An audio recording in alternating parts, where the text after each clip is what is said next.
आज बड़ा अच्छा दिन है कि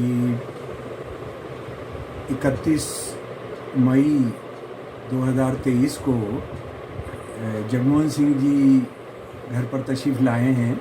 तो हमारी तो बल्ले बल्ले हो रही है, और कि मेरे जहन में भी जो सवाल है वो मुझे मौका मिल रहा है कॉमरेड के साथ उसको उस सवाल उस मामले पर सच्चाइयाँ जानने का।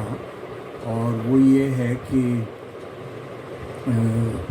सन 1924 के अंदर शहीद आज़म भगत सिंह ने नौजवान भारत सभा की नींव रखी थी और उसकी ज़रूरत को महसूस किया था। उस वक्त था जब क्रांतिकारी आंदोलन बहुत महत्वपूर्ण पड़ाव पर था। मजदूर किसान नौजवान जुड़ रहे थे, शहीद हो रहे थे लोग एक बेहतर देश के लिए, एक ऐसा देश जहाँ मनु का शोषण नहीं करेगा। तो वो 1924 की बात थी। लेकिन उसी समय में हम देखते हैं कि आरएसएस भी एक साल के अंदर 1925 के अंदर बन गई, और अब 2023 आ गया है, अगला साल 2024 है जो जल्दी आने वाला है, और नौजवान भारत सभा के 100 साल पूरे होंगे उसकी स्थापना के। और उसके साथ ही साथ आरएसएस के भी 2025 के अंदर 100 साल पूरे हो जाएंगे। तो किन हालात के अंदर, वो क्या हालात थे जिसमें आरएसएस जैसे संगठन बने थे, और अब वो मोदी के सत्ता में आने के बाद तो वो बड़े धूमधाम से अपनी 100 साल अपने काम के या देश को तबाह करने के या अमानवीयकरण के राष्ट्र विरोधी कामों के 100 साल का जश्न मनाएंगे। तो 1924 से लेके ये 2024-2025 तक का सफ़र, और 2025 के अंदर हम कैसे उस दुनिया की एक बड़ी फांसीवादी संगठन को हम क्या सवाल पूछना चाहिए, तो उस पर कॉमरेड ज़रा सा प्रकाश डालें। ज़रा सा नहीं, खूब सारा प्रकाश डालें। मैं आपका बहुत शुक्रिया कि ये मौका मिला और कुछ चीज़ें साझा करने का भी है। मैं 1924 को अगर आप थोड़ा भारतीय इतिहास के संदर्भ में भी देखें तो 24 की एक अपनी इम्पोर्टेंस बन गई, क्योंकि 1916 में लखनऊ में ये फैसला किया गया कि लोगों की एकता होनी चाहिए, मतलब सब धर्मों जातों से ऊपर उठ के। तो उससे एकता का एक प्रतीक बना, जो मतलब जलियांवाले बाग में हम देखते हैं कि जब अमृतसर और लाहौर में एकता बनी, और वो इतनी एकता थी कि उसमें लोग इकट्ठे खा पी रहे थे, और जो कभी हिंदू पानी मुस्लिम पानी कहा जाता था वो कहते शबीलें एक तरह लगी। तो वो एकता जो है उसने उस वक़्त के ब्रिटिश ऑफिसर्स को पागल किया। तो वो मैं समझता हूँ कि उस वक़्त सब ये समझ रहे थे कि हम एक हो गए हैं, अब हम अंग्रेज़ के साथ टक्कर ले सकते हैं। और लेकिन उसने जलियांवाले बाग के बाद मार्शल लॉ लगाया, लोगों पे बहुत जुल्म हुआ। कांग्रेस की जो रिपोर्ट बनी उसने तो गांधी जी को शेक कर दिया कि अगर पंजाब में इतना जुल्म हुआ है तो पंजाबी तो बहुत लड़ने वाले हैं, कहीं ज़्यादा ना हो। तो उन्होंने नॉन कोऑपरेशन मूवमेंट चलाई, जो मतलब अपने, और उससे मतलब जो उन्होंने जिन 4 असूलों को रखा था उस वक्त, वो बहुत इंटरेस्टिंग है। उनका ये था कि मतलब विदेशी जो है वो पैसा हमें कपड़ा बेच के कर रहा है, तो इसलिए विदेशी माल का हम बहिष्कार करें। हाँ, नंबर 2 वो कहते हैं कि हमें मतलब जो एजुकेशन सिस्टम है वो हमारे नौजवानों को आगे सोचने के काबिल नहीं बनने देता, तो उसको मतलब बहिष्कार करें। तो लोगों ने स्कूल कॉलेजेस छोड़ दिए, और अदालतें जो हैं वो लोगों को उलझा के रखने के लिए, इंसाफ के लिए नहीं है। तो उन्होंने कहा कि मतलब छोड़ दीजिए, और बड़े बड़े वकीलों ने, सी आर दास, मोतीलाल नेहरू, मतलब जिनकी बहुत थी, उन्होंने भी उस बात को स्वीकार किया और अदालतें छोड़ दी। चौथी बात उन्होंने कही कि ये हमारे लोगों को इनाम दे के या उनको मतलब सम्मान दे के, राय बहादुर कह के, या तो उससे मतलब खान बहादुर, राय बहादुर जी, तो वो सम्मान जो है वो हमें कंप्रोमाइज़ करते हैं, तो वो छोड़ दें। तो उन्होंने ये 4 असूल बना के और उसको शुरू किया। अब भगत सिंह और ये नौजवान जो हैं ये मतलब स्कूल छोड़ के आ चुके थे, और उसमें ये था कि अब क्योंकि उसके बाद कामयाबी नहीं हुई तो एक विचार तो चल रहा था कि ये क्या मतलब हो। और दूसरा जो हुआ कि मैं समझता कि जिसको मैं मोतीलाल नेहरू के एक लेटर को कोट हमेशा करता हूँ, जिसने कहा कि हमारी आज़ादी की ये हमारी बदकिस्मती है कि हमारी आज़ादी जो है मतलब उसके बाद हमने लोगों को इकट्ठे किया था, लेकिन अब लोगों में धर्म के नाम पे दंगे हो गए, और वो भी शहरों में नहीं गाँव में हो रहे हैं। तो कहते ये हमारी सबसे तो बड़ा चैलेंज जो था वो सांप्रदायिकता का है। तो इन चीज़ों को सोच के भगत सिंह क्योंकि उस वक्त पढ़ रहे हैं, सोच रहे हैं, अपने साथियों के साथ विचार कर रहे हैं, तो उनके साथी कह रहे हैं कि जो हमने रूस से सीखा है वो है कि वर्कर्स और पीजेंट्स इकट्ठे हुए, उनको इकट्ठे किया जाए तो तब्दीली आ सकती है। भगत सिंह कहते नहीं, मैंने ये सोचा है कि जो हमारी कमज़ोरियाँ हैं हमें पहले नौजवानों को उन कमज़ोरियों से मुक्त करना होगा, क्योंकि अगर वो और उन्होंने कहीं लिखा भी है बाद में कि हमारी कमज़ोरियाँ जो हैं उसको हमारा खुदगर्ज लोग भी फ़ायदा उठाते हैं और विदेशी दुश्मन भी उठाता है, शासक भी उठाता है। तो इसलिए उन्होंने उस तरह सोचना शुरू किया कि अगर हमने इसको अब इस नाकामयाबी को कामयाबी में बदलना है तो यही होगा कि लोगों में अपने आप में यकीन बने। और उसमें उन्होंने 5 असूल उस वक्त वर्कआउट किए।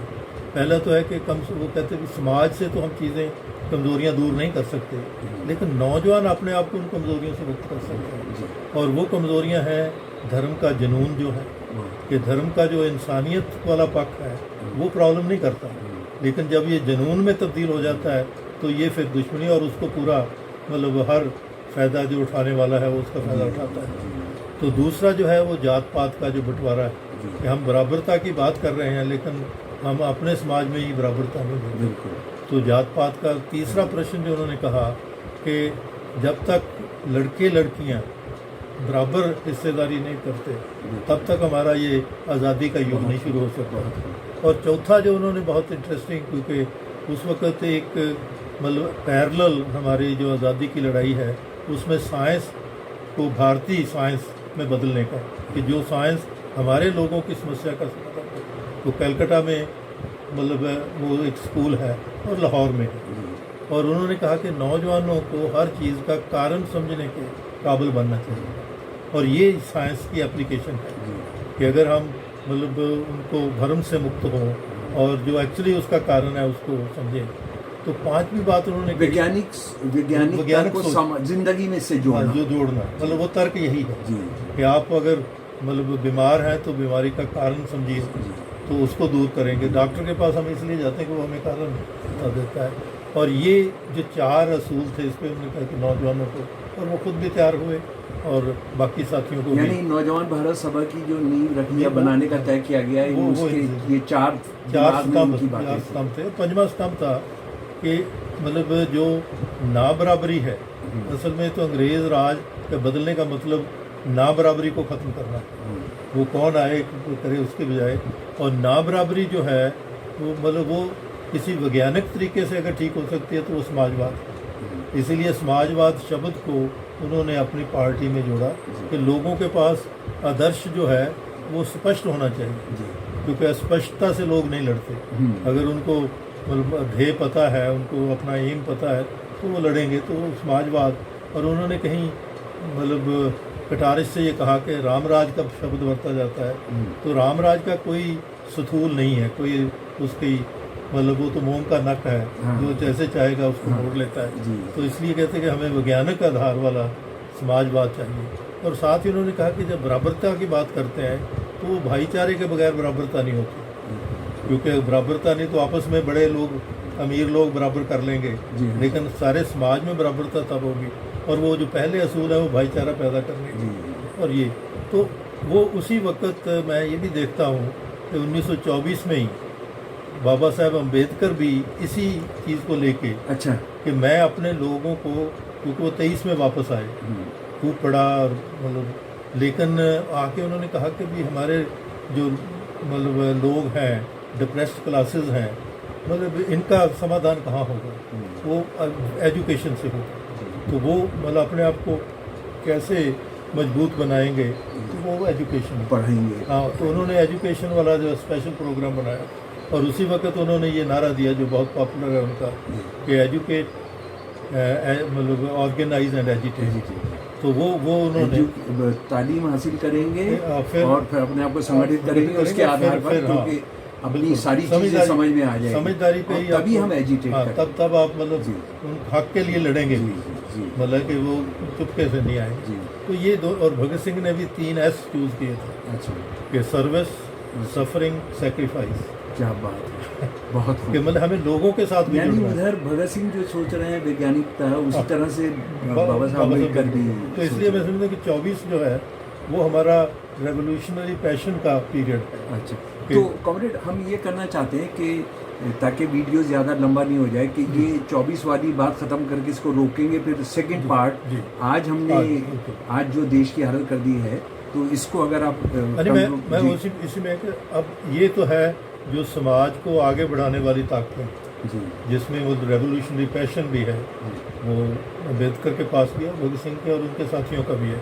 और नौजवान भारत सभा इतनी तेज़ी से बढ़ी कि पूरे भारत में नौजवान सभा बनी। जी और मैं कई दफ़ा कहता हूँ कि जो भगत सिंह आज हमें अवेलेबल है वो नौजवान भारत सभा की वजह से, बिल्कुल। जो व्हीकल उन्होंने बनाया जी वो लोगों को। तो दूसरी तरफ जो है इसी का पैरेलल, क्योंकि दंगे जो हैं वो तो टेम्परेरी थे, जी लेकिन उसको एक पूरी बीमारी में बदलने के लिए आरएसएस खड़ी की गई, क्योंकि ये 24-25 में आना उस वक़्त का जो ऐतिहासिक संदर्भ है उसमें हमें समझने की ज़रूरत है कि एक ताकत जो है वो तो समाज को, लोगों को अपने आप में यकीन पैदा करने के लिए, मतलब आगे बढ़ने के लिए, सोच में बढ़ने के लिए बना रही है। जी। दूसरी जो है वो कहती है कि आपने क्या लेना है समाज से, आप और दूसरी तरफ वो शुद्धि का आंदोलन, हाँ, बिल्कुल, संगठन वो का आंदोलन, वो सारे, तबलीगी हाँ। जमात, वो सब चल रहा है, हाँ, सब और शुरू हो गया। बिल्कुल वो जो है उसमें मतलब आरएसएस उसको मतलब उसका कर रही है, केंद्रीकरण कर रही है। जी हाँ जी। और और इसी ये भी आ गए हैं, सावरकर भी आ गए हैं मैदान सावरकर में। उसके पहले मतलब हाँ उसी हाँ, वक्त ही, उसी वक्त। क्योंकि सक्रिय तभी हो रहा है, 23-24 में वो हो रहे हैं, तो जी। लेकिन वो मतलब कि दो फोर्सेस यानी उधर बाबा साहब के नेतृत्व में डिप्रेस क्लासेस, इधर इनकलाबी ऑल्टरनेटिव,